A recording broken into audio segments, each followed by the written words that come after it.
بله. انا همین صحنه‌ای که عین حال همه شما تماشا کردید، همه دیدند و میدانند. بسیاری از ما و شما هنگامی که میخواستیم کار و صدقاً شروع کنیم، هیچ کس به ما باور نداشت. نزدیکانمون ما رو از راه میزدند. اهمیت دادید؟ همین شخصانی که شما رو از راه میزنند خود فکرانی کمبغالانه دارند و در زندگی به چیزی نرسیدند. اما بسیاری از ما و شما این رو درک نمیکنیم و با سخنهای آنها گوش میکنیم و از مقصد خود دست میکشیم.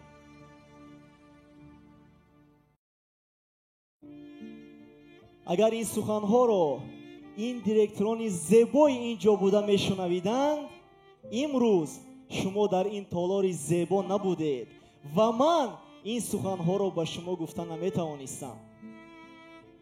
اگر این سخنها رو این شخصان موفق روی عالم میشنویدند، امروز زندگی خود، عائله خود و تمام شخصان اینجا بوده رو عوض کردن نمیتوانستند. اگر این سخنها رو این چهره های شناخته ای تمام دنیای فبرلیگ میشنویدند، امروز عشق این شخصیت های بزرگ دل هر یکی ما رو گرم کردن نمیتوانست. اگر این سخنها رو اینها میشنویدند، امروز یک شخصان عادی بودند که از آنها هیچ کسی هم خبر نمیافت. اما آنها به گپ هیچ کس گوش نکردند.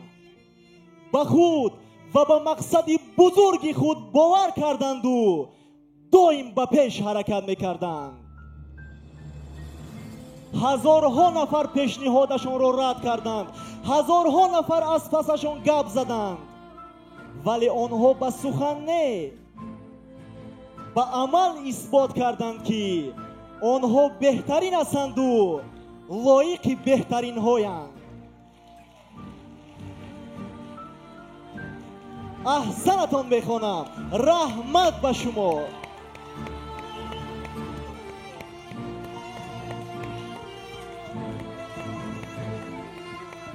در زندگی انسان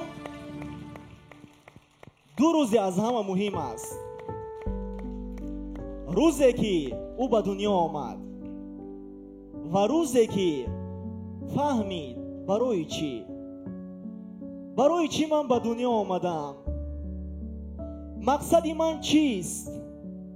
آیا آن استعدادی که خداوند نصیبم کرده است میتوانم انکشاف دهم تا فایدم به خلق خدا رسد، یا اینکه این استعداد رو با خود به گور میبرم؟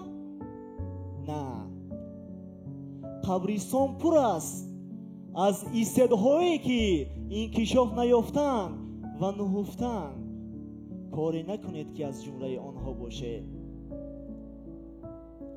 هنگامی که به دنیا آمدید، همه شخصان نزدیکتون شما رو به آغوش گرفته خوشبخت بودن و تبسم میکردن، اما شما سخت میگریستید.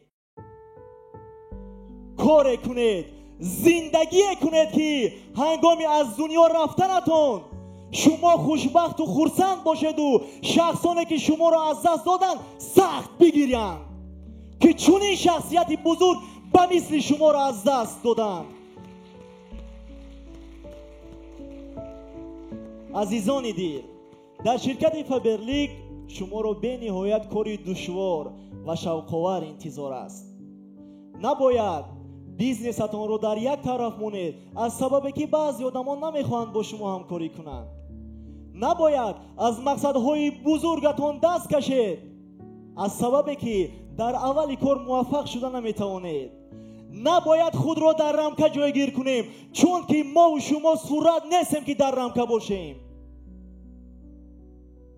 عزیزان من، شخصانی باشید که تاریخ نخوانید، شخصانی باشید که таърихатонро нависед. То саргузашти шумо миллионҳо нафарро роҳ нишон диҳад, қувват диҳаду бароҳи рост ҳидоят намояд.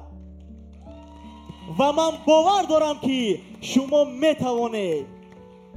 биёед ҳама каса бо як сухан, бо як нафас, бо як қуввати бузург мегӯем: ман метавонам, ман метавонам, ман метавонам. ман низ ба шумо бовар дорам азизони дил. шумо бузургед, шумо беҳтаринед, шумо метавонед. саломат бошед. аҳсан мегӯем. қарсакҳои пурмавҷи шумо баҳри ҳунармандоне ки дар ин чо баромад кардан, аҳсан мегӯем. Браво! И на самом деле, когда есть желание, все получится.